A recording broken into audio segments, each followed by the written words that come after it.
Great to check in with Penn State softball's Dani Fey from her home in Bangor, Pennsylvania. Dani, appreciate the time. How are you doing? I'm good, thank you. How are you? I'm not doing bad. I know you'd rather be talking with your teammates right now than me. How much do you miss them? A lot, and way harder than I thought it was going to be. And we do stay in contact pretty well, but kind of thinking every day where we would be, what we would be doing, is kind of the coping mechanism that I've found that I've used. But it is hard to not be able to see their faces from going to seeing them every single day since the fall semester, since the first day of fall. So it is a little hard, but we're definitely getting through it. One of the things we've emphasized, no matter who we're talking to, is each team, you never have that same exact group together again. And your senior class, even though the NCAA granted a waiver where they could have extra eligibility, they are not electing, no members of that class are electing to take that option. So what is your message to those seniors who meant so much to the program? Those seniors are definitely a special group. Obviously, when I was freshman, they were the sophomores, so you kind of went to them just before you went to upperclassmen. But I always had a special bond with that class because they mean so much to the program, and they've worked so hard. They've been through the ugly, they've been through the good times, the bad times, and they have never wavered from their belief in their ability and the belief in the team.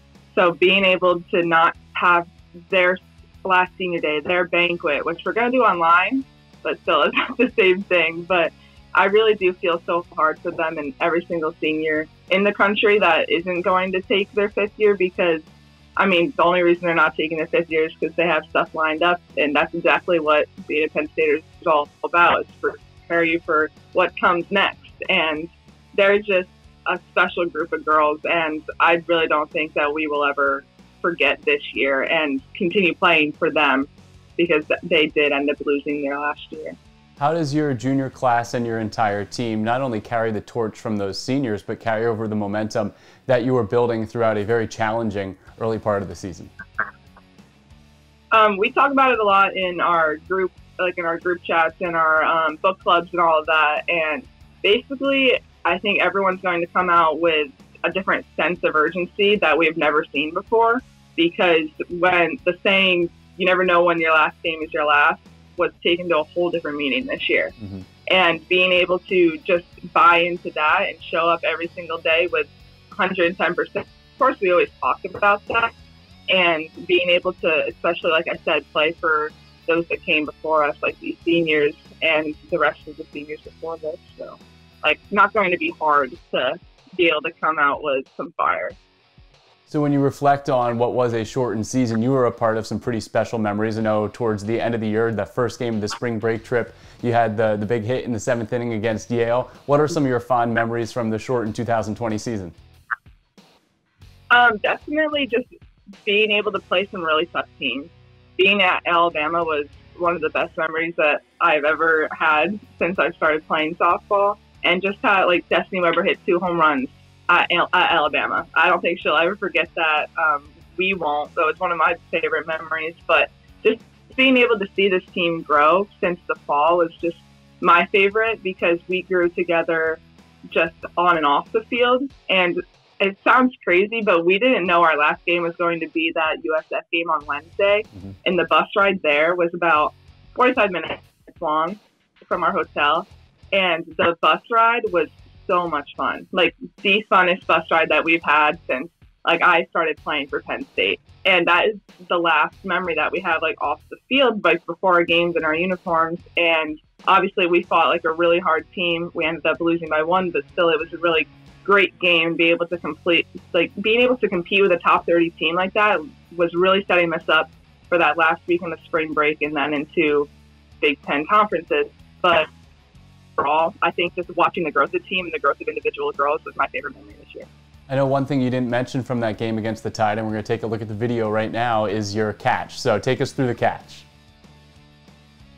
That was something that I didn't really think was going to blow up as much, because I thought that I cut Mac off completely. And if you watch the video, I stand up and I say, "I'm sorry," right to her immediately after I throw the ball in. But that was definitely something that I've always dreamed of, making an ESPN play, and making it, and kind of early in the season was really rewarding because I was like, okay, we're back on track. Like we're going to have a whole bunch of plays like this. Like we're not letting anything drop. But that play was definitely something that was really rewarding for me in a special moment because even Pat Murphy commented on the catch when we went through our lines and shook hands, and he was like, hey, like, great catch. And Haley McClinney, who used to play at Alabama, who now plays on the USA team, she ended up reaching out to me on Twitter. So that was really cool experience too, just to see one of our role models show some light on a Penn Stater.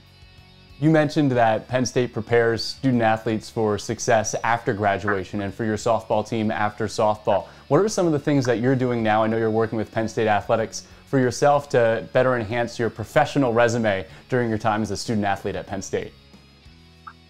Yeah, of course. It's been a whole bunch of fun. I've been working pretty closely with Jim Nachman ever since the season started, and obviously since softball's first priority, second to school.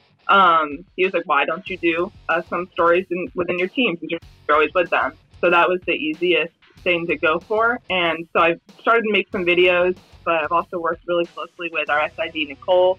So both of them have been really great mentors in the fact of what to do, how to work Premiere a little bit easier for yourself, and just trying to do something to not have a gap in my resume. And I think it's pretty important if I'm playing softball and I'm taking 5 classes, but I'm also doing this. It'll show up a little good light on my resume, hopefully. But it's been a great time. And even during this, they've been talking about what to do next. So it's really exciting. That's awesome. Should we flip the interview around here, or do you want to ask me questions, or are we wrapping up? I actually have one question for you. I was pouring my coffee this morning. All right. So do you put your creamer before your coffee or your coffee before your creamer? I think you do coffee before the creamer. Coffee before the creamer every time. I think you got to try the creamer before the coffee. I split between our team, and no one can come to a conclusion. But you don't have to use a spoon. You don't have to dirty a spoon. Well, if I'm the deciding vote, we have a lot of trouble. I can deal with it. Dani, appreciate the time. Stay healthy and stay safe. Thank you so much. You too.